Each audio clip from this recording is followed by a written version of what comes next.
Assalamualaikum warahmatullahi wabarakatuh. Pamirsa subscriber YouTube Mang Cecep Gorbacep anu satia satuhu manco di mana wae ayana. Dina danget ayana urang neraskeun hanca carnyam tina majalah Mangle anu judulna Rusia hiji istri bagian kaopat. Ieu yasana Ibu Eis T. Martini. Sumangga supados teu nyangkolong kana waktos wilujeng ngadangukeun.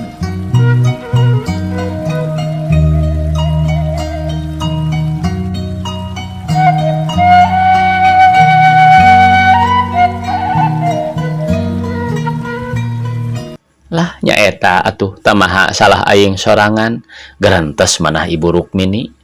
Cacak upama aing teu boga lalakon kieu mah si entin teh moal nepi ka ngalaman persoalan anu matak ruwet.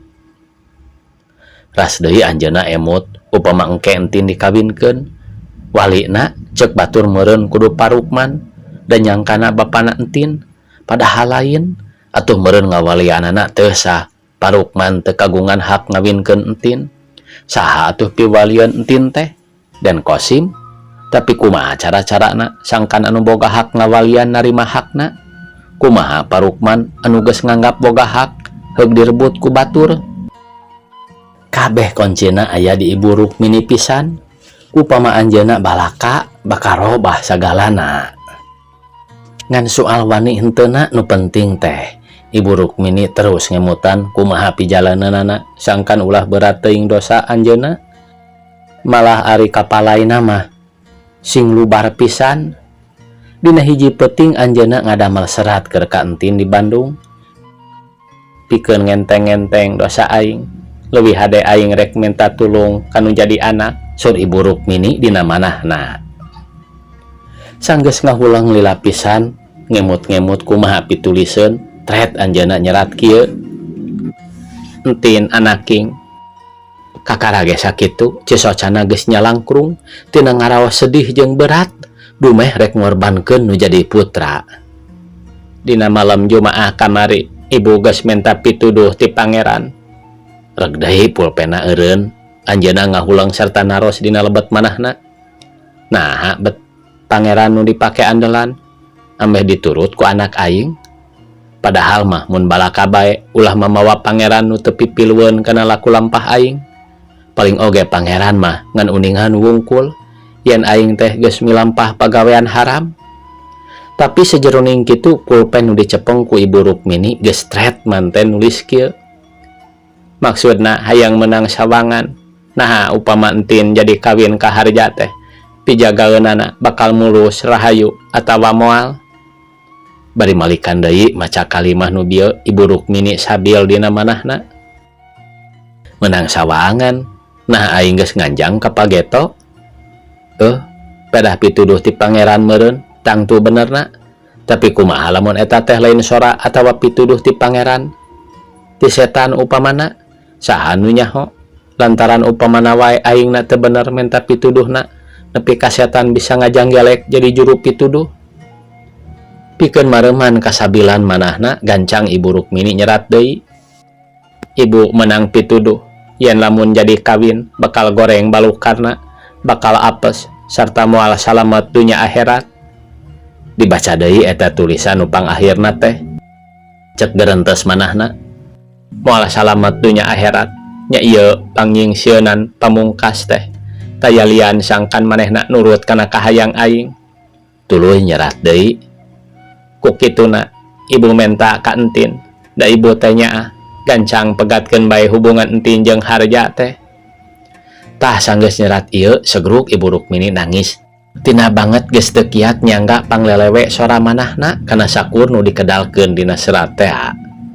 Saha nu teu berat kudu megatkeun tatali asih anu keur meujeuhna nganteng antara dua hate rumaja. Saha nu teu berat upama kudu ngajalankeun pagawean anu patonggong-tonggong jeung kahayang hate nu saestuna.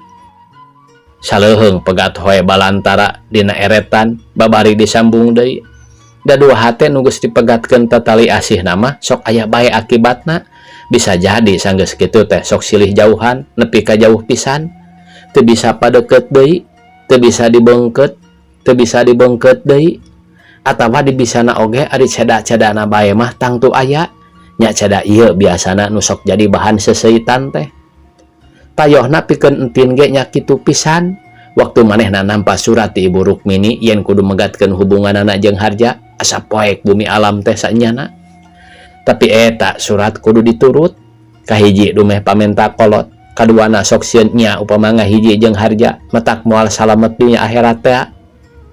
Beuki berat pikeun entin lantaran 3 poe deui manehna bakal babarengan manggung jeung Harja dina gending karesmen surat ti Dewi Wulan. Manehna bakal jadi Dewi Wulana jeung Harja jadi Raden Jakabanen. Bebeureuh Dewi Wulan upama eusi surat ti kolotna dijalankeun bisa jadi bakal aya pangaruhna kana sandiwara. Apan Dewi Wulan kudu nembongkeun kacintaan ka Raden Jakabanen. Kumaha lamun manehna geus megatkeun hubungan jeung Harja? Tangtu dina prungna bakal aya kakengkang anu temahna bakal ngurangan kana hasil sandiwara. Mangkaning ku sutradarana geus diharepkeun yen eta sandiwara bakal sukses lantaran nyaho nu boga lalakonna entin jeung Harja. Dina jero 3 poe entin perang dina hatena pegatkeun atawa entong. Mun megatkeun kumaha jalana sangkan lantip serta ulah aya kagorengan. Kacaritakeun waktuna prung manggungkeun gending karesmen surat ti Dewi Wulan geus datang. Gedong salaka domas geus pinuh ku nu lalajo, saradegung geus minuhan rohangan. Ti babak ka babak pohara lancarna. Babak katilu geus di jalanan, Raden Jakabanen keur ngantosan Dewi Wulan di hiji patamana nu endah. Tapi nu diantosan teu jebul bae. Kulantaran kitu anjeunna kapulesan di handapeun tangkal Samoja. Keur kitu jol Dewi Wulan barang ningali Raden Jakabanen keur kulem ngagebra, anjeunna teu wantuneun ngagugahkeun. Teras metik daun Samoja salambar heg nyerat. Sanggeus kitu tuluy dibulen ku karembongna, teras disimpen caket Raden Jakabanen. Saur Dewi Wulan. Disuluran ku Samoja daunna, tuluy satretna ti ati saestu. Disuluran ku Samoja kembangna, putih keur mangkakna ati molayu. Sanggeus kitu Dewi Wulan angkat deui ti dinya ngantunkeun Raden Jakabanen. Raden Jakabanen ngulisik ari gugah ret ningali karembong Dewi Wulan gancang ku anjeunna dicandak. Barang dibuka bet aya daun Samoja nu geus ditulisan. Sidik aksara Dewi Wulan, atuh Raden Jakabanen pohara bingaheunana. Si horeng dina karembong teh aya kertas deui, surat secewir. Nili kana aksara namah tetela aksara entin. Harja pohara ngagebegna bari api-api nembongkeun gerak bunga. Manehna maca surat ti entin. Kadenge sora awewe halimpu ti jero panggung. Kedal asihna bulan pinuh mamanis. Raden Jakabanen imut ret Harja kana kertas heg dibaca. Jajaran luhur unina kieu. Ka Harja ieu entin ngahaja nyeratan. Kadenge deui sora awewe ti jero panggung. Hiji janji pasini narasmining wanci. Raden Jakabanen tanggah ka langit bari nembongkeun semu gumbira nu taya papadana. Ret deui kana kertas ku Harja dibaca terusna. Mugi ulah jadi bendu bae. Harja ngagebeg. Sora awewe minangka sora Dewi Wulan ti jero panggung kadenge deui. Mangga Samoja jongjon kembangan. Ret Raden Jakabanen kana kembang Samoja anu keur mangkak nyeh imut tuluy metik sagagang heg diambung. Ret deui Harja kana kertas tuluy dibaca. Kumargi salah sawios hal. Langkung sae hubungan urang teh pegat bae. Maca ieu kalimah Harja pohara ngajenghokna dalamun teu inget yen harita manehna keur aya dina panggung mah kawasna beungeutna gancang robah jadi haseum. Tapi hadena bisa keneh nahan. Sora Dewi Wulan kadenge deui. Langit lenglang, angin rintih dina ati. Sanggeus kitu ngong Raden Jakabanen tembang bari tetep nembongkeun kagumbiraan manah. Mun ati tepung jeung ati, lir rema ninggang kacapi. Mun rasa tepung jeung rasa, lir tembang ninggang wirahma. Raden Jakabanen harita keur kasinugrahan kabagjaan dumeh Dewi Wulan madep pisan ka anjeunna. Kitu soteh ceuk lalakon sandiwara nu kadeuleu di luhureun panggung demi numerankeunana nyaeta harja bet sabalikna pisan baluang hatena dumeh nampa surat ti entin nu eusina megatkeun hubungan. Ceuk hatena, nasib abong nya dimimitian ku harewas di panggung. Ditungtunganana ge kudu kieu geuning. Kocap ayeuna waktu Ibu Rukmini muka surati entin manahna pohara deg-deganana naon cenah nu dicaritakeun ku anak aing nah tina perkara hubungan manehna jeung harja. Ari brai unina surat teh kieu, Ibu, serat ku entin parantos katampi kalayan kahartos unggalna perkawis hubungan entin sareng kaharja ku entin parantos dipegatkeun sakumaha kapalai Ibu teh. Leres lalaki mah temung harja wungkul malah nu parantos dongkap oge seueur pisan kanggo nyageurkeun hate entin rupina kedah enggal milih deui pigentoseunana kumaha upami kanu parantos kagungan yuswa nanging beunghar. Meni asa lenglang bumi alam Ibu Rukmini maos surat ti putrana teh reh kapalaina diturut sarta ku kitu teh sebagian tina pidosaeunana bisa katahan entin moal kawin ka harja tegesna hiji indung geus bisa ngahalangan sangkan anakna teu kawin ka dulurna. 2 minggu ti harita entin datang ka Tasik. Ceuk entin ka ibuna, kumaha Bu, satuju upami entin gaduh deui? Walon Ibu Rukmini bari rada gumejeng. Piraku bae da nya entin teh geus pantes boga papacangan. Mung entin mah sieun teu karempagan deui ku Ibu. Moal ayeuna mah sur Ibu Rukmini ari dina manahna mah anjeunna sasauran kieu, nya rumasa aing teh geus megatkeun duriat nu jadi anak sugan ayeuna mah moal. Mung eta Bu, isin ye, omong entin bari nyerengeh. Na kunaon kitu entin? Bari ditompokeun kana cepil ibuna entin ngaharewos. Kolot. Ibu Rukmini nyerengeh teu lilapok sasauran. Keun bae atuh ari entin suka mah eta entin suka. Ditanya kitu entin teu nembalan kalah ka seuri koneng dina hate manehna nyarita kieu, aing nyaho yen milih nu kolot teh minangka panglumpatan tina kagagalan hubungan aing jeung kaharja sugan bae tungtungna mah timbul cinta da nya ari nilih kana parangina mah ki kolot teh nyaaheun ka aing. Kacaritakeun 5 bulan ti harita entin datang deui ka Tasik tapi pohara Ibu Rukmini ngagebegna dumeh di entin aya parobahan awakna kanyos sarta bangun lalungseun naker. Gering entin teh, henteu Bu, walon entin. Tapi Ibu Rukmini awas pisan kana parobahan nu aya di entin. Kulantaran kitu terus ngaguliksek nepi ka akhirna entin balaka. Nya kaharti ku Ibu oge, nya ari geus kieu mah kumaha atuh ayeuna mah sok asal puguh lalakina bae. Sur Ibu Rukmini bari alum dina manahna anjeunna sasauran kieu, meureun uyah tara TS kaluhur teh ari kieu teh geus puguh aing nabet ayeuna kasorang ku anak. Duh Gusti. Manah Ibu Rukmini ngajerit jerit batin nu teu kadenge ku ceuli biasa tapi sorana mah tak ngarangsakeun dada nu boga. Minggu payun anjeunna bade ka dieu bade nepangan Ibu sareng apa nu dipikasieun teh bilih Ibu sareng apa terujuk bae moal entin asal ituna bae nya rek eta eunana ka entin. Sur Ibu Rukmini, nya sakumaha nu dicaritakeun ku entin saminggu ti harita nu didagoan teh jebul kana mobil alus pisan.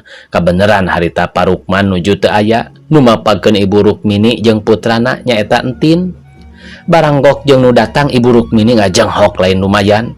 Atuh anu datang kitu deui kawas nu manggih kareuwas.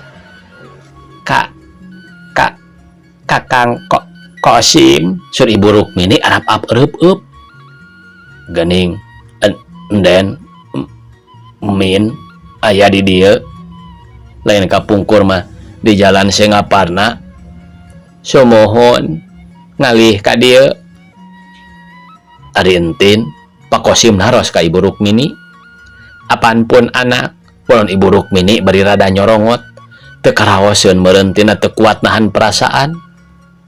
Sabulan ti harita di Bandung aya deui pagelaran gending karesmen getih citra resmi, tempatna di Gedong Salaka Domas, gedong nu boga riwayat pikeun entin jeung harja mah saha nu nyekel lalakonna Surtini Rukman jeung Raharja Karim.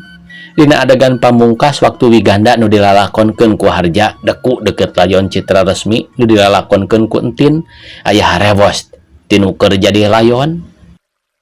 Ka Harja, ieu entin nyuhunkeun dihapunten samudaya kalepatan.